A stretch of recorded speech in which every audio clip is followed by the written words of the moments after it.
Olá pessoal, aqui é o Carlos Martins para mais um vídeo de mercado em 5 minutos, dessa vez para o dia 24/3, com os fechamentos do dia 23.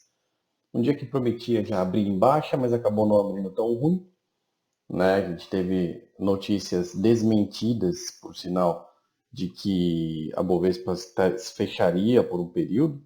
A CVM já desmentiu essa notícia no fim de semana mesmo, tá? Mas isso não impediu a bolsa de cair hoje 5%. Com o menor fechamento aí em muitos e muitos meses, 63 mil pontos. Não foi a menor mínima, porque na quinta-feira da semana passada ela realmente deu a mínima mais baixa, que até foi usada aqui para criar um Fibonacci, 61.600, mas foi o menor fechamento, né? Ela fez uma mínima um pouquinho mais alta, 62, mas 63 em fechamento. O que isso quer dizer? Vamos abrir o espacinho aqui, ó.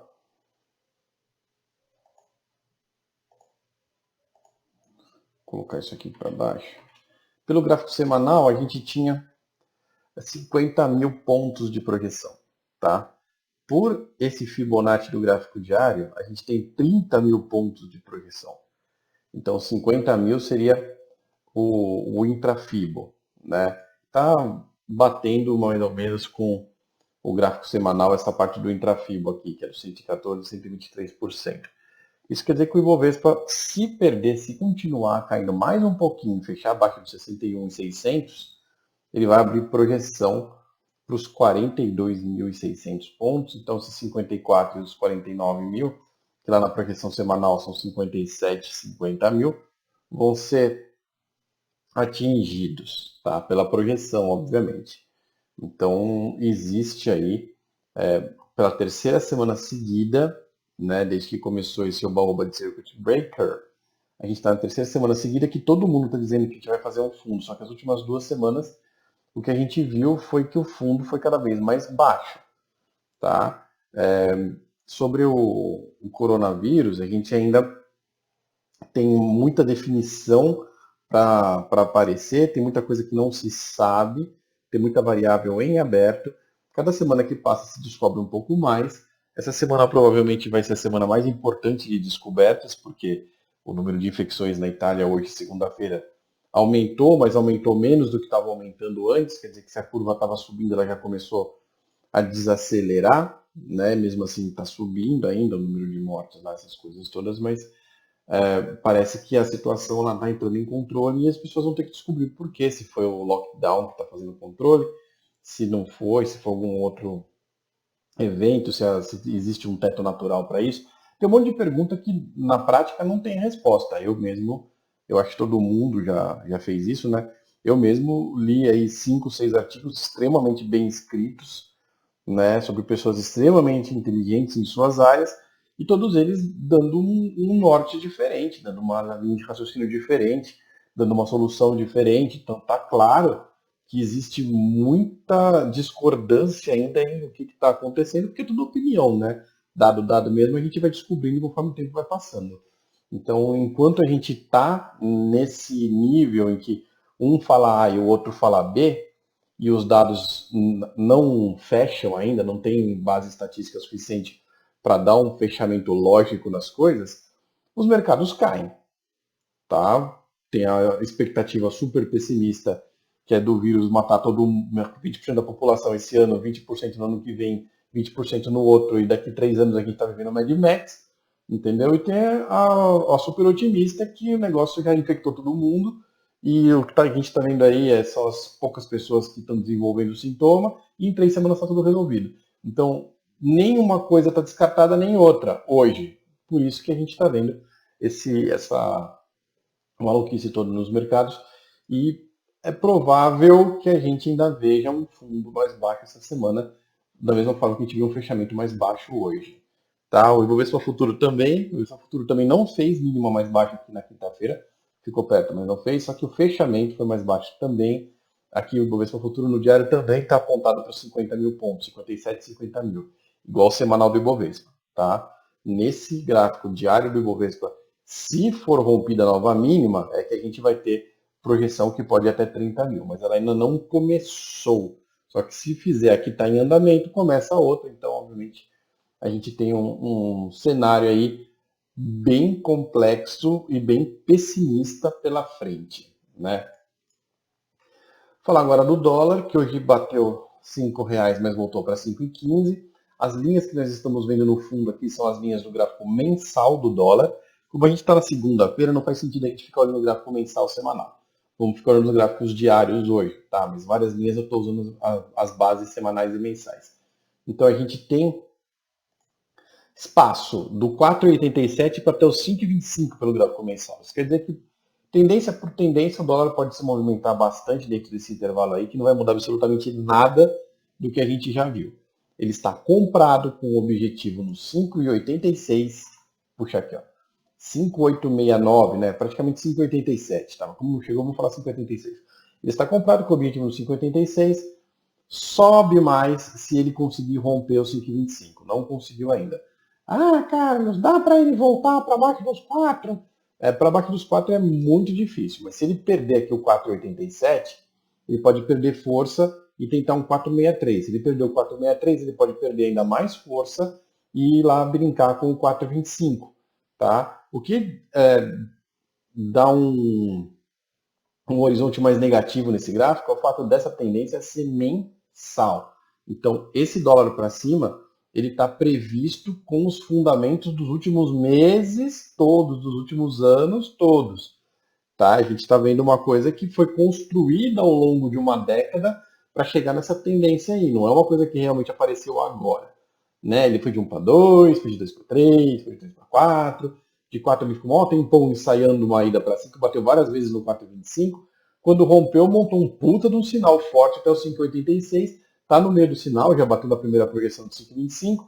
Ou seja, tecnicamente temos todos os ingredientes para chegar no 5,86. Daí para chegar lá em cima, a partir de R$7 ele vai chegar? Aí realmente não tem um viés que aponte para isso, mas tem viés que aponta para o 5,86. Pode demorar mais, pode ficar uns meses aí abaixo do 5,25, mas o viés realmente existe. Então agora nos papéis, a Petrobras está sentadinha em cima do 11,61. A gente está vendo aqui os Fibonacci do fim do mundo agora. Tá? Vou ter alguns papéis que já estão começando a mostrar Fibonacci do fim do mundo. O Fibonacci do fim do mundo, que eu chamo, são as figuras que apontam para projeções negativas. Então, se a projeção for cumprida, a empresa não vai mais existir quando ela chegar lá. A empresa acabou, tá? Vale zero o valor da empresa. Quebrou. Pela análise técnica, obviamente, não estou falando de fundamento aqui, não tem nada a ver com fundamento, estou falando pelo gráfico. O gráfico está prevendo um valor negativo, quer dizer que não vai ter mais empresa quando chegar lá. O que a gente está vendo aqui na Petrobras é que se ela romper essa projeção do 11,61, que é onde ela está sentadinha, né, 11,69 aqui, ela tem a primeira projeção em 5,94 e a segunda lá embaixo em 2,45. Tá? E se perder os 2,45, está prevendo uma quebra, porque já vai para o valor negativo lá embaixo. Né? Então a gente já está vendo aí um monte de coisa indo lá praticamente para o zero, abaixo de R$1, virou uma peristoca Petrobras, vai para o beleléu mesmo, para aquelas empresas que entram em concordata tal, que não vai acontecer com a Petrobras, diga-se de passagem. Isso não tem como rolar com a Petrobras, a não ser que realmente o mundo acabe, dê guerra, entendeu? E o governo não consiga mais mexer em nada, e que ter catombe. Só que é interessante a gente notar o que o mercado está lidando. Né? Então, a expectativa que está sendo gerada nos últimos dias, o que a gente está vendo de projeção gráfica nos últimos dias, o povo está vendendo como se fosse o fim do mundo. Né? Então, toda semana eu vou repetir, tem muita gente achando que essa semana é fundo, tá comprando, só que você só vai ter uma retomada nos mercados, galera, só vai meter grana grossa de volta nos mercados quando todo mundo, os especialistas todos, entendeu, começarem a convergir para o que vai acontecer no coronavírus. Enquanto começar um super PhD de Oxford falando em Imperial College of London fala uma coisa, o outro cara do MIT falou outra coisa, o cara de Harvard falou outra coisa, entendeu? E todo mundo lança seus artigos na internet super hiper embasados com lógica, super hiper embasadas, um monte de teste em paciente real e todo mundo dá um norte diferente, a gente ainda vai ter os mercados caindo. Tá? Isso é o que vai acontecer. Fala aqui da Vale, agora a Vale, que parece que tem fundo aqui no 30,85. Tá? Então a Vale está bem errático o movimento, mas do que a gente está vendo, parece que ela tem um fundo aí no 30,85 e 38,39 vai ser a resistência dela por enquanto. Aqui o Banco do Brasil. O Banco do Brasil é outro que está apontado com o Fibonacci do fim do mundo. Né? Se a gente abrir aqui, ó, o Banco do Brasil, o Fibonacci dele vai para o negativo mesmo. Né? Então, o Banco do Brasil, o Fibonacci dele vai lá para baixo, ó, nem tem mais o que mostrar aqui, tem os sinais de menos e tal. E se ele perder, na verdade ele perdeu, né? A gente está vendo aqui o Fibonacci do semanal no gráfico diário, para ficar mais fácil da gente entender. 22,52 aqui é suporte semanal. Perdeu hoje 22,45, tá? Mas está cravado na linha na prática, né, que a gente fala. O que isso quer dizer? Quer dizer que pode cair, e os bancos estão dando essa linha aqui nos últimos gráficos, no Itaú também, pode cair até 10,55 com projeção final de R$3 para o Banco do Brasil. Tá? Então o Banco do Brasil está de 22 aqui, já abre projeção para 3. Se eu. Carlos, você acredita que ele vai chegar em 3? Só acredito que ele chegue em 3 se for fim do mundo mesmo. Tá? Não acredito. Esses Fibonacci de fim do mundo, normalmente eles estão desenhando um cenário muito pessimista agora. Então eles não estão desenhando um cenário muito pessimista para o futuro. As pessoas estão vendendo suas posições agora, porque elas estão precisando de dinheiro agora. Eles não estão precificando a empresa no futuro. É um cenário muito diferente um do outro. Acho que isso que é importante a gente ver. Tá? Hoje, em cenários de desespero, que você não sabe se vai comprar comida ou não, as pessoas estão vendendo as ações do Banco do Brasil para deixar o dinheiro em caixa, para ir para a fila do açougue lá comprar carne. Né? Então, ninguém está precificando o Banco do Brasil a R$3 para daqui a um ano.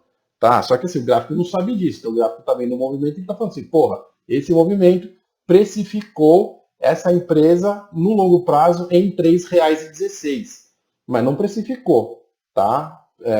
Existe esse grande parênteses que as pessoas estão vendendo para fazer caixa e não estão vendendo porque elas precisam, porque elas valorizaram a empresa num valor mais baixo. Mesma coisa o Itaú. O Itaú está dando venda para 14,37, hoje está no 20,62. Essa já está mais factível de acontecer, porque se demorar um pouquinho mais essa crise, o povo pode continuar o sell-off aí sem nenhum problema e cair mais 30% e bater nos 14 mesmo. Tá? De 22 para 3 eu acho mais complicado. O Banco do Brasil parece que está sobrevendido. Mas de 20 para 14 já tem um certo nexo aí, o que leva também a gente ver que o Banco do Brasil pode não ir a 3, mas naquela projeção que mostra ele a 10, no 38,2%, é um cenário que pode acontecer, da mesma forma que pode acontecer a Petrobras aí a 5,90, né? São coisas que podem acontecer, tá rolando briga lá de Arábia Saudita com Rússia, os Estados Unidos estão entupindo o estoque estratégico deles de petróleo enquanto a guerra de preços está acontecendo, demora 2 meses para encher o estoque estratégico de petróleo dos Estados Unidos. Isso quer dizer que essa guerra de preços pode continuar um tempo, quer dizer que a Petrobras não deve se recuperar no curto prazo. Tá? Ela tem uns sinais de compra técnico que todo mundo acha que é fundo, mas na prática, se você comparar o que está acontecendo com o gráfico do petróleo, essas pequenas contas que a gente faz sobre commodity, a Petrobras tem tempo aí para chegar até os 5,90 sim, igual o Itaú 14, né?